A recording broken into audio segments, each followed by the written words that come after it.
Meenakshi Faculty of Occupational Therapy. Admissions open for BOT and MOT. Apply now. Chennai Kalikambal கோவிலில் அர்ச்சகர் கார்த்திக் முனுசாமி விருக்கம்பாக்கம் அனைத்து மகளிர் போலீசாரால் அதிரடியாக கைது செய்யப்பட்டுள்ளார். பல நாட்களாக காளிகாம்பாள் கோவிலை சுற்றி நடக்கும் சர்ச்சைகள் என்ன? யார் இந்த கார்த்திக் முனுசாமி? ஷாக்கிங் பின்னணி இதோ.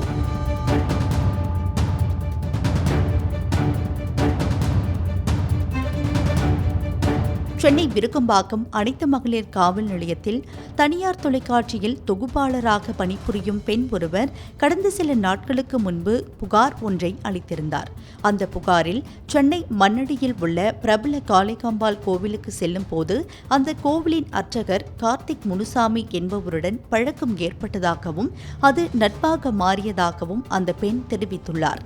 இதன் தொடர்ச்சியாக கடந்த ஆண்டு அந்த பெண்ணின் வீட்டுக்கு சென்ற கார்த்திக் முனுசாமி கோவில் தீர்த்தம் என மயக்க மருந்து கொடுத்து அவரை பாலியல் பலாத்காரம் செய்ததாகவும் அந்த புகாரில் அவர் குறிப்பிட்டுள்ளார்.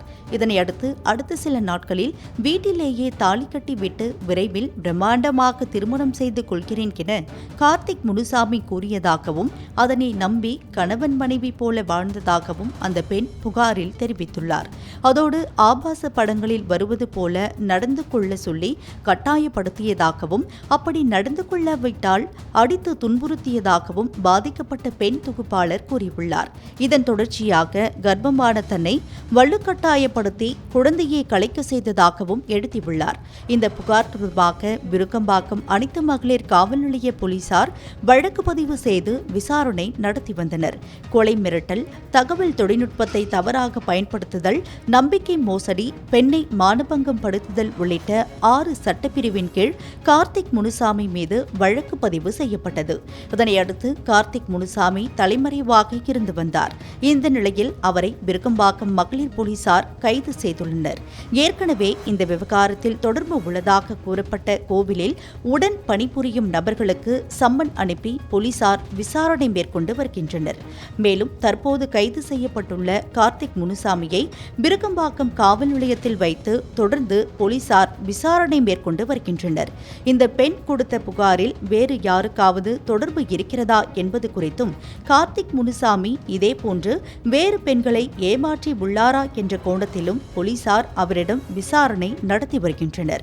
இதற்கு நடுவே கார்த்திக் முனுசாமியின் உறவினரும் காளிகாம்பாள் கோவில் தலைமை அர்ச்சகருமான காளிதாஸ் பாதிக்கப்பட்ட பெண்ணிடம் அவன் அப்படித்தான் பல பெண்களுடன் தகாத உறவு வைத்துக் கொள்வான் என்றும் எவ்வளவு தொகை வேண்டுமோ கேள் வாங்கி தருகிறேன் என்றும் கூறியதாக புகாரில் குறிப்பிடப்பட்டுள்ளதால் அவரிடம் விசாரணை நடைபெறுகிறது. காளிகாம்பாள் கோவில் அறநிலைத்துறையின் கீழ் வராமல் தன்னிச்சையாக செயல்பட்டு வருகிறது. இந்த சர்ச்சையை அடுத்து இந்த பிரபலமான கோவிலை கைப்பற்ற கோவிலில் நடந்த தேர்தலில் தோற்ற பிரபல VIP ஜோதிடர் ஒருவர் முயல்வதாக கூறப்படுகிறது. அவரது ஆதரவாளர் மூலம் தொடர்ந்து மீடியாக்களில் பேசி வருவதாகவும் சொல்லப்படுகிறது. நடந்து முடிந்த கோவில் தேர்தலில் அந்த VIP போட்டியிட்டு தோற்றதற்கான ரிசல்ட் பேப்பரும் வெளிவந்துள்ளது. கார்த்திக் முனுசாமி தவறு செய்திருக்கும் பட்சத்தில் அவர் மீது சட்டப்படி நடவடிக்கை எடுக்கலாம். அதற்காக கோவிலை சர்ச்சையில் சிக்க வைத்து அபகரிக்க நினைப்பது ஏற்றுக்கொள்ள முடியாது என்கின்றனர் கோவில் அர்ச்சகர்கள். மற்ற அர்ச்சகர்களுக்கு பாலியல் வழக்கில் சம்பந்தம் இல்லை என்பது பெண் தொகுப்பாளர் தெரிவித்த புகாரின் மூலம் தெரியவந்துள்ளதால் கோவில் குறித்து தவறாக பேசுவதை ஏற்றுக்கொள்ள முடியாது என்றும் சக அர்ச்சகர்கள் வேதனை தெரிவிக்கின்றனர். இந்த வழக்கில் குற்றம் சாட்டப்பட்டுள்ள கார்த்திக் முனுசாமி கைதாகியுள்ள நிலையில் அடுத்து என்ன நடக்கும் என்பதை பொறுத்திருந்து பார்க்கலாம்.